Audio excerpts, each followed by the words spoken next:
زی من بیهوده می رنجی، شنیده تهمت ناکس.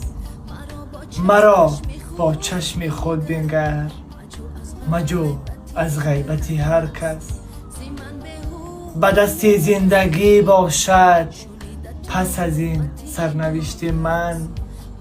به مثل دوزخ سوزم، جدا از تو بهشت من، جدا از تو بهشت من. احترام است به نام خداوندی که جان آفرید، سخن گفتن اندر زبان آفرید.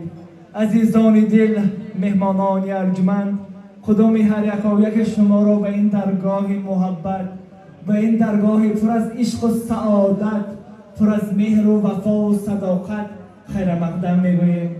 به داماد و عروس نازنین خوشبختی، تن صحت، خاطر جمع تمنا میکنیم و گفتنی هستم که هیچگاه از همدیگر نرنجید. مقصد از آمدن ما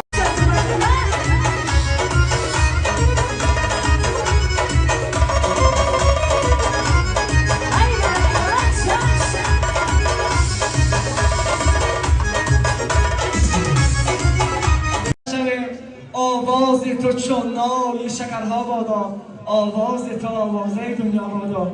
زی من رنجیده ای سیاه شد، کلید قلف لبهای خموش من. به نام خداوندی که جان آفرید، سخن گفتن اندر زبان آفرید.